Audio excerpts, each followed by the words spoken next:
A cure for writer's block. Writer's block is where creativity goes to die.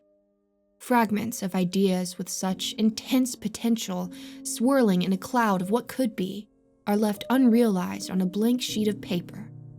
It can be hopeless, devastating, but there's a way out. Experience is the cure. Ideas are born of experience. Fill your mind and fill your soul with what you want to write about. Want to write about sailing? Get on a boat and go somewhere. Want to write about the countryside? Rent a house or get a job in the countryside. It's that simple. Over time, if you're open to it, the stories will come to you. For the greater part of a year, I was plagued by writer's block. I missed deadlines, bled money, and nearly lost my publishing contract. I felt like I was circling the drain. Then I met Diane, my lover, my muse. Diane sparked in me a resurgence of creativity I'd been too afraid to even dream about. From the moment we'd met, ideas began to swirl through my head. After our first date, I went home and wrote 5,000 words about a couple falling in love in Paris. At 3 a.m., I sent it off for my editor to find it a home in some travel journal. I fell asleep, assuming it was a fluke, but was still pleased I could get the words on paper. The next morning, though, the spark remained. I composed story after story, stuff totally unrelated to my normal body of work, but nonetheless important. Freelancing is all about production. And finally, my production was back. As Diane and I grew closer, I realized how much I treasured her. After a few months, I'd written and sold hundreds of articles and vignettes and stories to publications all over the world.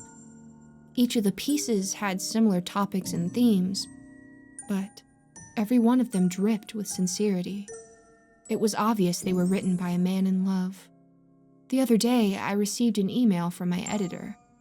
She'd spoken with the publisher of my last novel, the same publisher who'd threatened my contract after I missed the deadline for its sequel.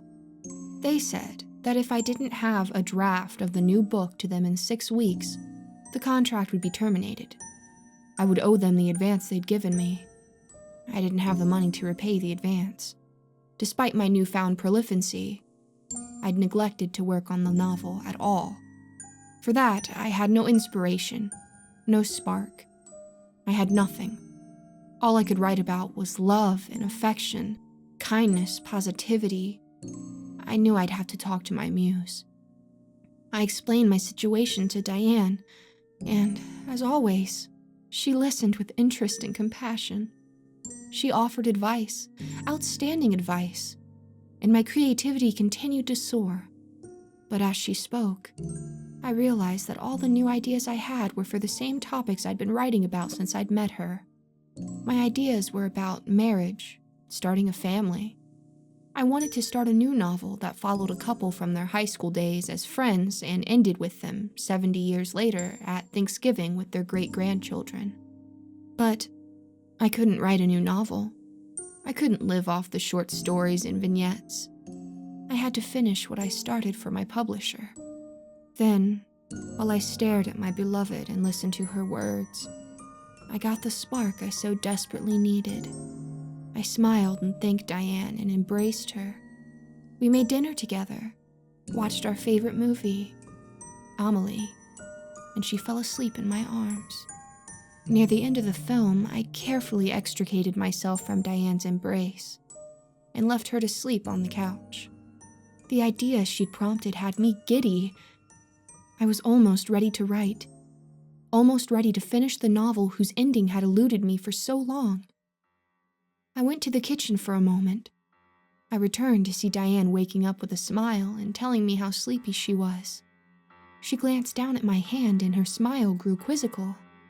Before she knew what was happening, I had plunged a kitchen knife through her left eye. She shuddered, the smile slipping from her face, and slumped forward. Her head rested awkwardly on the coffee table, balanced on the handle. Blood drooled onto the half-done crossword puzzle we'd been working on. Sparks erupted within me. Characters and scenarios and dialogue and plot points all came together in a rush so powerful I had to sit down. I held my head in my hands and put everything together in my mind. It was all there. Everything. I sprinted upstairs and wrote. Before I knew it, the sun was coming up. A new day had arrived. I gazed at the computer screen and saw my finished product. It was a product that would have never been possible before I met Diane. For months, I'd only written sentimental, tender prose. But it made sense. I was in a tender, sentimental relationship. I walked downstairs and looked at my beloved, now cool. Her blood congealed on the coffee table.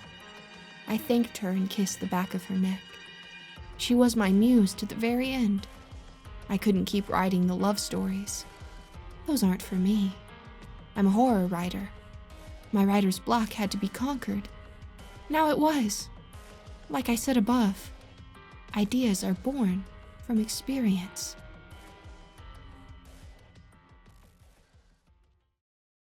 Malcolm.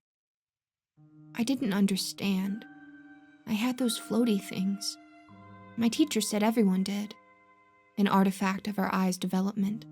Or something like that. I guess Malcolm had been told the same thing. But it did him little good. His parents were concerned, of course. And they brought him to the ophthalmologists who were all in agreement. His eyes were fine. When he denied the experts' claims and doubled down on his insistence that something was wrong, his worried parents got him into therapy. I guess the therapist helped him a little bit. Malcolm's paranoia seemed to diminish somewhat, and his anxious habits like twitching and blinking weren't as pronounced. That was good. A lot of the kids made fun of the way he blinked. He told me it helped to push the things out of sight for a couple seconds. From what I can remember, Malcolm started seeing the therapist when he was 7 or 8. I thought things were going pretty well until he turned 14. I don't know if it was a combination of his underlying problems combined with the hormonal onslaught of puberty, but his anxiety and paranoia returned with a vengeance. He started getting into fights at school whenever someone made fun of him. His mom confided in me, since I was his best friend, that she saw cuts and scratches on his upper arms when she accidentally walked in on him getting changed. She was at her wit's end with worry and implored me to do whatever I could to help him feel better.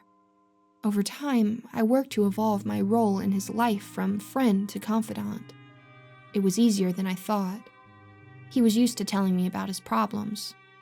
Apparently, aside from his parents and the doctors, I was the only one who knew about his fear of the floaty things.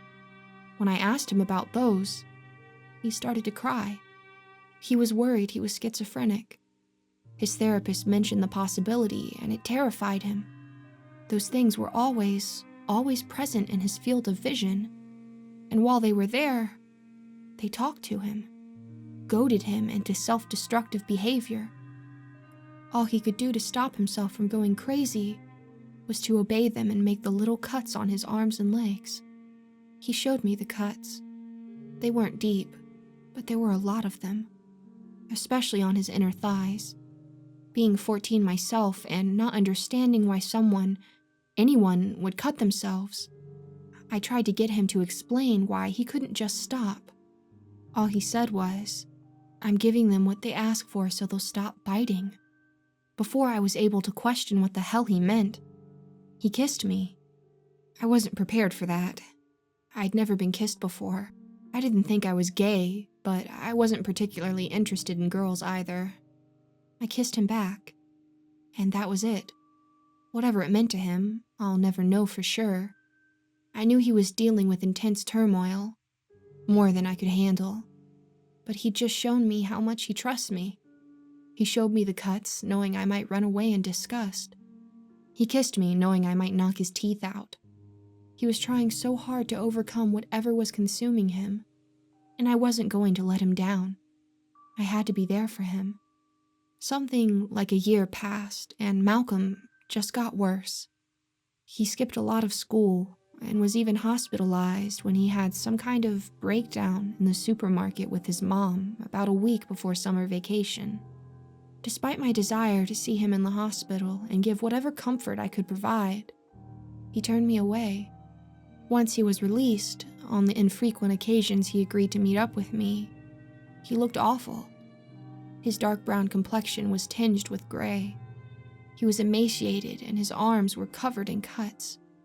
They were deeper now. He didn't even bother hiding them. They grew up his wrists onto his forearms and his biceps and triceps like angry scabbed ivy. I pitied him. The day after Christmas, he asked me to visit him at home. His parents were overjoyed by the fact he'd not only initiated the contact, but that he talked openly about how excited he was to give me a present. They thought he might have finally turned a corner. I walked up the stairs to his bedroom, knocked, and was greeted by something unexpected. His smiling face. He hugged me and had me come in. He handed me an envelope and watched with excitement as I opened it.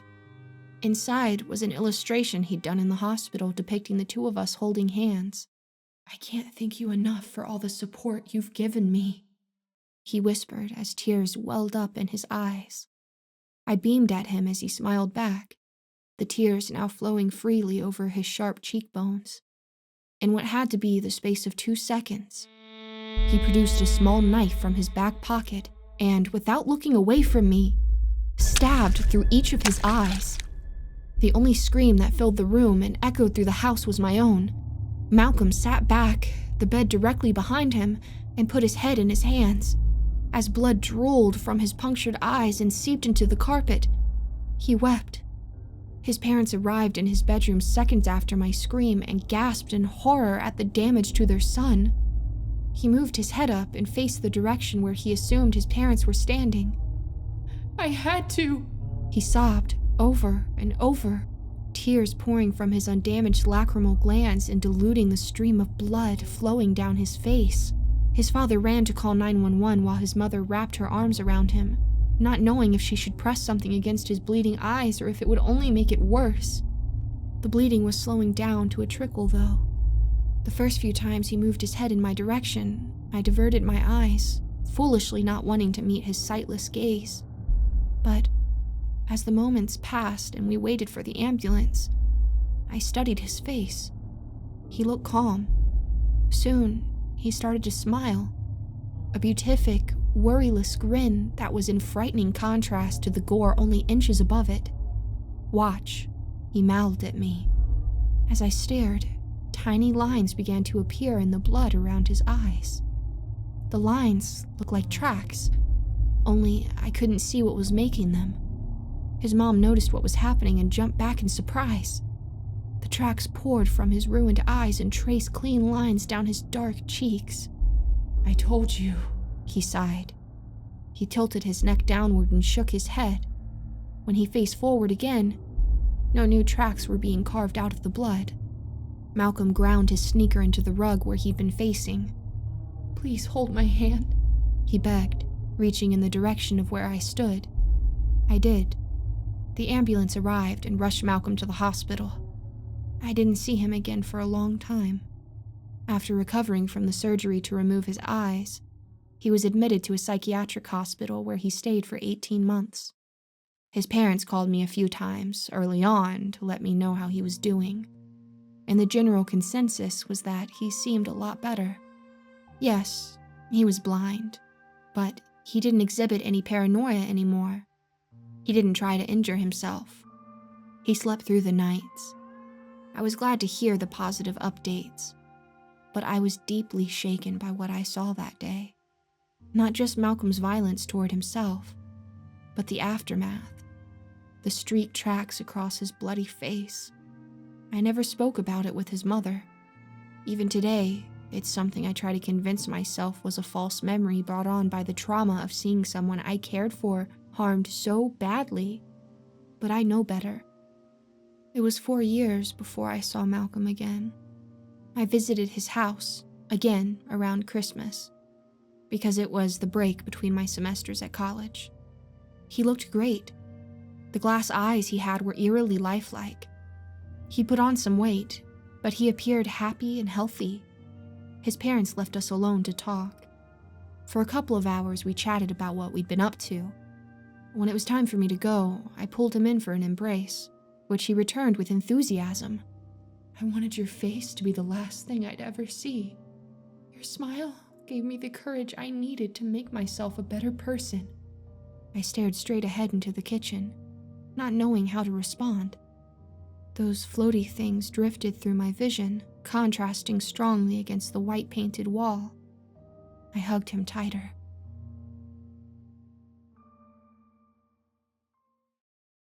A curious dog. My dog wouldn't stop barking and pawing at the basement wall. For the whole day, he stood in the same spot, sometimes with his paws up on the concrete, barking wildly and scratching the rough surface with his nails. I tried to get him to calm down. I had to use his favorite treats to coax him out of the basement. Once I did, I locked him outside. I put my ear to the wall he'd been obsessing over. I heard a few faint scratches, but I wasn't particularly bothered. I'm not a superstitious man. You won't catch me worrying about poltergeists or ghosts. If anything, I was concerned about bugs getting into the foundation. I made a mental note to buy some insecticide at Home Depot. The following morning, I looked out the window and saw the dog had started digging a hole up against the side of the house. It was right above the spot he'd been so focused on in the basement. Now, I was starting to get pissed off. He was ruining Martin's marigolds. I ran outside to yell at the dog. In my rush to the door, I stumbled over one of our son's toys and went flying headfirst into the island countertop in the kitchen. I must have knocked myself out because when I woke up, it was after dark. Outside, I heard shrill barking. Memory gradually filled my empty head, and I figured the dog must have completely destroyed the garden by that point. I grabbed a flashlight and went into the yard. I hadn't been wrong. The garden was a tattered mess of soil and petals and loose bulbs. The goddamn dog was down at least 3 feet. His paws bled and were leaving red streaks against the concrete outer wall of the basement. I picked him up by the collar and lifted him out of the hole. He dove right back in. I didn't know what the hell to do. None of the stores that sold pesticides were open at this hour. And the dog was going nuts. Bob and Angela's bedroom light went on. Bob leaned out to ask if everything was okay, and if it was, to please shut the dog up. I told him I was sorry and brought the animal back in the house. I cleaned up his paws and talked to him, trying to get him to settle down. He seemed exhausted, and to my great thanks, he turned over on his side and went to sleep. I trudged down to the basement and put my ear to the wall again. I heard the same soft scratching sounds. I swore. In a fit of frustrated rage, I grabbed the sledgehammer from my workbench and smashed a hole in the concrete. A large chunk fell onto the floor. I half expected thousands of flies or termites to swarm out at me. Instead, Martin's glazed-over eyes blinked stupidly up at the light pouring into the hole. His forehead was scraped down to the skull, obviously the source of the scratching sounds. When I'd bound his and the kids' hands and gagged them, I didn't expect any noise. After one more blow with the sledgehammer, and an hour to reseal the wall, I made my way upstairs. It's been 3 days since, and the dog hasn't barked or pawed at the spot again. Good boy. The last words of an explorer. September 9th, 2016. The city is on no one's map. If it had ever been, those people have long since died, as have their children and grandchildren and great-grandchildren and great-great-grandchildren, and so on. Nonetheless, here the city stands. My source was right. My money was well spent. These ancient structures are black tombs. We've set up our camp on the outskirts. The city is far too cold. September 10th, 2016. Charles kept watch while I slept.